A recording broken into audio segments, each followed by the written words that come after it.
सब कुछ ठीक ही चल रहा होता है ज़िंदगी में, पर कभी कभी कुछ ऐसा सिचुएशन आ जाता है, कभी ऐसा परिस्थिति आएगा आपके घर में, परिवार में, खुद के लाइफ में, कि एकदम से मन करेगा कि खामोश हो जाए और एकदम सारा जो आपका रफ्तार है काम करने का, वो सब कुछ अचानक से रुकता हुआ महसूस होगा।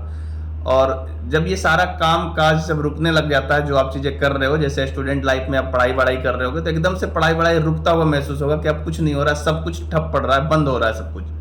और ये जो रुकावट है, इसकी वजह से आपके मन में एक नकारात्मक सोच उत्पन्न होने लगता है कि शायद आप फेल्यूर होते हुए महसूस कर रहे हो, और आपको ऐसा लगता है कि अब जिंदगी में कुछ भी नहीं हो सकता और अब सब कुछ खत्म हो गया। जो आपके सपने थे, जो आपने बनना चाह रहे थे, जो आप पढ़ाई करके कुछ पाना चाह रहे थे, वो सब कुछ लगता है कि अब नहीं हो पाएगा जिंदगी में, अब सब खत्म हो गया।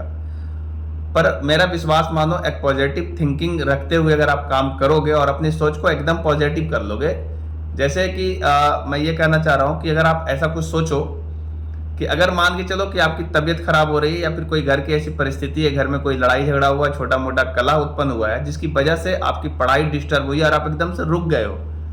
तो इस रुकावट में आप आराम कर सकते हो। और थोड़ा रेस्ट करने के बाद जब आप फाइनली फिर से उठोगे, फिर से काम काज में लगोगे, तो आपकी ऊर्जा में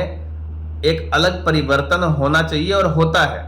जब आप आराम करने के बाद, सोने के बाद जब आप उठते हो, तो आपका ऊर्जा डबल ऐसा महसूस होता है कि एकदम दुगना सा हो गया, और आप बहुत तरोताजा मन से हर काम को करने लगते हो। तो आप ऐसे ही कुछ पॉजिटिव सोचो कि अगर आपकी तबीयत अभी खराब है, या फिर किसी परिस्थिति के कारण, किसी भी